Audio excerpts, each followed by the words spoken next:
नमस्कार, आप देख रहे हैं प्रताप न्यूज और मैं रमेश टेलर आपका स्वागत करता हूं। विधानसभा आम चुनाव के तहत आदर्श आचार संहिता एवं निर्वाचन व्यय लेखों के संबंध में एक पत्रकार वार्ता यहां आयोजित की गई, जिसमें जिला निर्वाचन अधिकारी कलेक्टर गौरव अग्रवाल द्वारा विभिन्न प्रकार की चुनाव को लेकर जानकारियाँ दी गई। इस दौरान एडीएम अभिषेक गोयल, सूचना एवं जनसंपर्क अधिकारी TR कंडारा आदि मौजूद थे। चलिए आपको सुनाते हैं कि आम चुनाव को लेकर, विधानसभा चुनाव को लेकर किस तरह की आचार संहिता लगी है और क्या क्या कार्यक्रम किन किन नियमों के अंतर्गत होंगे। नेक्स्ट 24 घंटे मतलब 72 घंटे के अंदर जितनी भी प्राइवेट प्रॉपर्टीज हैं वहाँ से भी सभी सामग्री का जितना भी पोस्टर, होर्डिंग्स, बैनर है सभी को हटाया जाना हमारे द्वारा काम शुरू कर दिया गया है। इस संबंध में MCC की शिकायत में कमीशन के द्वारा एक CVG लैब को लॉन्च किया गया है। CVG लैब पे कोई भी व्यक्ति कोई भी कंप्लेन करता है किसी भी तरह की MCC वॉल्यूशन का, तो CVG लैब से वो हमें हमारी ID पे शो होता है। हमारे ID से वो फॉरवर्ड करते हैं फ्लाइंग स्क्वाड टीम को। मैं आपको CVG के बारे में बताना चाहूँगा। एक्चुअली ये इलेक्शन कमीशन का जैसे ना अपने टाइम के साथ में हर चीज़ में टेक्नोलॉजी का प्रयोग बढ़ता जा रहा है, तो इलेक्शन कमीशन भी जो है इलेक्शन को ट्रांसपेरेंट और फेयर तरीके से कराने के लिए टेक्नोलॉजी का नवीन प्रयोग कर रहा है।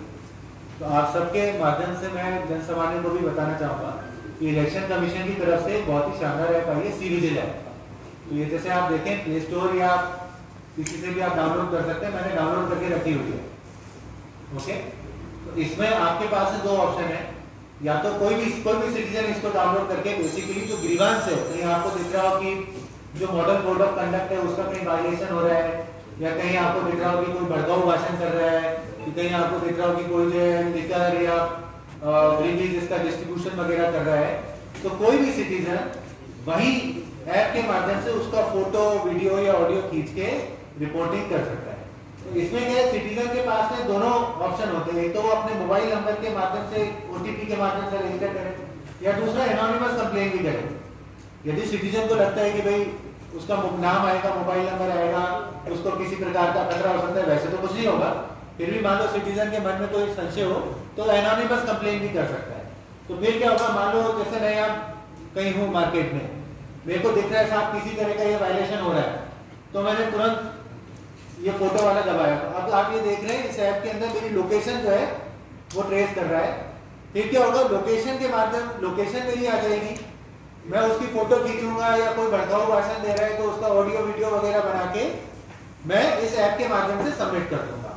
तो यहाँ जिला लेवल पर DO कार्यालय के अंदर अपने 24/7 तीनों पारियों के अंदर 7 दिन अपना कंट्रोल सेंटर की इस्टेब्लिशमेंट किया है। उस कंट्रोल सेंटर का जो डैशबोर्ड है वो हम आपको अभी डैशबोर्ड तो शायद दिखा नहीं पाएंगे, उसके लिए कंप्यूटर वगैरह रहती है। तो डैशबोर्ड के माध्यम से अभी देखो आप ये ऑडियो रिकॉर्ड कर सकते हैं। आप देख लो मैंने ऑडियो दबाया था, मान लो कोई भड़काऊ भाषण दे रहा है, आप सीधे सीधे ऑडियो रिकॉर्ड कर सकते हो। तो क्या होगा, आपकी लोकेशन के साथ में हमारे डैशबोर्ड के ऊपर आ जाएगा। फिर हमारे कंट्रोल रूम के अंदर जो बैठे विदिन 5 मिनट्स तो हमारी जो फील्ड के अंदर FSTs जो है, फ्लाइंग स्क्वाड टीम्स हमारी जो है, वो FST जो भी नियरेस्ट FST होगी, उस सेक्टर की FST होगी, उसको आपकी वो शिकायत फॉरवर्ड हो जाएगी। और फिर वो FST तुरंत वहां मौके पर जाके उनके पास में इसी ऐप का एक दूसरा वर्जन है, उस ऐप के माध्यम से ही वो उस शिकायत का निस्तारण करेगी। फिर वो शिकायत RO के पास में जाएगी, वो निस्तारण RO उसका फाइनल निस्तारण करेगा। तो मैं आप सबके माध्यम से यही आह्वान करना चाहूंगा कि आप लोग अभी इस प्रेस कॉन्फ्रेंस में आप तो करो इसको डाउनलोड, ठीक है ना, डाउनलोड करके आप खुद यूज करना। साथ में आप सभी जो है सिटीजन से परमानेंट रूप से ये मैसेज पहुंच रहा है कि जितने भी अपने सिटीजन है सब इस ऐप को डाउनलोड करें, और कहीं पे भी आपको आचार संहिता का किसी भी प्रकार का उल्लंघन दिख रहा है तो आप सीधे मौके से आप रिपोर्ट कर सकते हैं। आपकी टोटल एनोनिमिटी रहेगी और तुरंत उसका निस्तारण होगा, फिर आप ट्रैक भी कर सकते हो उसका, ठीक है। और इसमें क्या है, फिर ये प्रोविजन है, मान लीजिए निर्धारित टाइम के अंदर FST टीम जाके निस्तारण नहीं करती उसका, तो वो एस्केलेट होगा, तो सीधे इसकी इलेक्शन कमीशन के लेवल से, हमारे लेवल से पूरी इसकी मॉनिटरिंग होती है। ओके, प्ले स्टोर पर जाके इसको करते हैं, सिंपली आपको प्ले स्टोर पे जाके टाइप करना है CVGIL, C है ना, C for cat, VIGIL, capital CVIGIL। ठीक है। आपका ईपिक नंबर डालेंगे या ईपिक के ऊपर जो QR कोड होता है वो स्कैन करके डालेंगे तो सीधे सीधे मतदाता सूची के अंदर आपकी जो डिटेल्स है वो सारे की सारे डिटेल्स आ जाएंगे। आपका पोलिंग बूथ आ जाएगा, मतदाता सूची में क्या क्रमांक है, नाम की स्पेलिंग, एड्रेस वगैरह आ जाएंगी। तो कोई भी संशोधन कराना हो, कुछ भी कराना हो तो आप करा सकते हैं। बेसिकली जो नॉमिनेशन का आखिरी दिन है उसके 10 दिन पहले तक आप फॉर्म भर सकते हैं, क्योंकि फिर उसका एक प्रोसेस होता है, उसमें नोटिस वगैरह जारी करते हैं, 10 दिन का उसमें टाइम लगता है। तो आपका नॉमिनेशन के आखिरी दिन से 10 दिन पहले तक आप कोई भी फॉर्म भरते हैं तो उसका इलेक्टोरल सूची के अंदर विस्तार होगा। इसी प्रकार से जो आपके दिव्यांगजन हैं उनके लिए इस बार बहुत ही एक अच्छी ऐप बनाई है, सक्षम ऐप बनाई है इलेक्शन कमीशन। ये आप देखें, ये सक्षम ऐप है। इनके माध्यम से वो ये देख सकते हैं कि भाई वोटर लिस्ट के अंदर वो PWD के रूप में चिन्हित है कि नहीं है।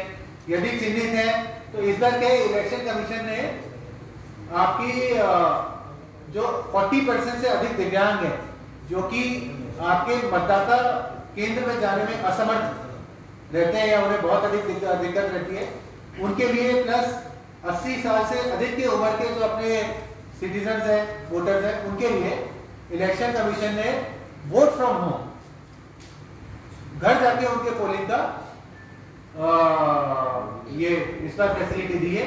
तो इस ऐप के माध्यम से भी जो दिव्यांग है उसके लिए रजिस्टर कर सकते हैं।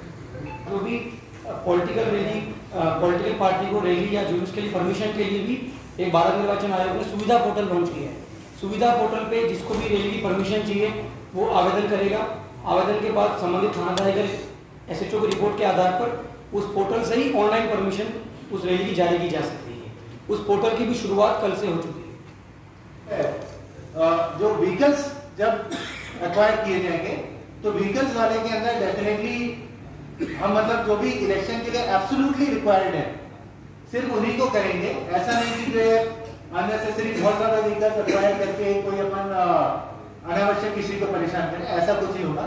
फिर भी किसी की कोई जेन्युइन रिक्वायरमेंट होता है तो हमेशा, जैसे मैंने आपको कहा ना, कैश के सीजन में भी इस तरह के प्रोविजंस होते हैं कि आप DO के पास में आके, RO के पास में आके अपनी कंप्लेन लॉन्च कर सकते हैं। ऐसे ही मान लीजिए व्हीकल भी किसी का अनुचित रूप से सीज हुआ है, किसी की बहुत ज्यादा रिक्वायरमेंट है, ऐसी कोई दिक्कत नहीं है। आप ये जो चैनल एस्टैब्लिश है उन चैनल का आप प्रयोग करें और उसके अंदर जो भी जेन्युइन केसेस होंगे उनके लिए रिलीज। देखिए जो आपका चुनाव होता है, मतदान तो लोकतंत्र का उत्सव है, तो इसके अंदर इलेक्शन कमीशन की तरफ से जो नवाचार होता है उसको पूरे उत्सव की तरह मनाया जाएगा। पिछली बार प्रत्येक विधानसभा क्षेत्र के अंदर एक पिंक बूथ था। इस बार अपने प्रत्येक विधानसभा क्षेत्र के अंदर 8 पिंक बूथ जो है बनाए जाएंगे, प्लस एक जो है दिव्यांग बूथ भी बनाया जाएगा जिसके अंदर सारी की सारी पोलिंग पार्टी दिव्यांग होगी, उनकी कंसेंट से ये किया जाएगा। और साथ में आपकी यूथ बूथ भी बनाए जाएंगे जिसके अंदर पोलिंग पार्टी आपकी less than 40 years of age की होंगी। इस बार 50% जो बूथ जितने भी अपने बूथ है उनके 50% बूथ के अंदर वेबकास्टिंग की सुविधा रहेगी। वेबकास्टिंग के माध्यम से उसकी फीड सीधे जो है जो RO लेवल पे कंट्रोल रूम बनाया जाएगा उसके अंदर आएगी, या DO लेवल पे कंट्रोल रूम बनाया जाएगा उसके अंदर आएगी, और इलेक्शन कमीशन के भी पास में डायरेक्ट फीड उसकी अपने अभय कमांड सेंटर है उसके अंदर जो फीड जाएगी। तो क्या है प्रॉपर उससे वॉच रहेगी, कहीं भी बूथ के अंदर कोई आपकी इस तरह की कोई घटना ना हो रही हो। मान लो कहीं कोई शिकायत भी आती है तो सीधे आप जो उसके अंदर देख के वो कर सकते हो। पूरा एक प्रॉपर लाउड स्पीकर वाला भी कवर्ड है। इसके अंदर इलेक्शन कमीशन की तरफ से डायरेक्शन है कि जो अपने noise pollution regulation and control rules 2000 और माननीय सर्वोच्च न्यायालय द्वारा इस संबंध में सिविल अपील संख्या 3735/2005 में पारित निर्णय दिनांक 28/10/2005 इन दोनों के अधीन रहते हुए उसका प्रयोग हो सकता है। तथा जो रात्रि का जो आपका टाइम होता है जो सुप्रीम कोर्ट ने बैन कर रखा है उसके अंदर भी किसी प्रकार का आपका नहीं हो सकता। इसके लिए भी उनको परमिशन देनी होगी। जो कैंडिडेट्स है, राजनीतिक दल है, उनको बाकायदा जो है इसके लिए परमिशन देनी होगी और फिर उसको डिस्प्ले करना होगा। जो वहां में जो परमिशन देते हैं उसको बाकायदा उन्हें डिस्प्ले करना होगा। तो इलेक्शन कमीशन के बड़े क्लियर इसके अंदर प्रावधान है, उन प्रावधानों की पालना करेंगे। 1950 आपका जो नंबर है इजी टू रिमेंबर है, पूरे देश भर के लिए कॉमन नंबर है। तो उसमें क्या आपकी शिकायत ऑटोमेटिकली रूट हो जाएगी। फ्री एंड फेयर तरीके से बिना किसी से प्रभावित हुए अपने विवेक के अनुरूप मतदान करें, ज्यादा से ज्यादा संख्या में करें। दूसरा जो है, जो एमसीसी के जो प्रावधान है, राइट, ये जो प्रावधान हो गए इनके बारे में आप लोगों को जागरूक करें।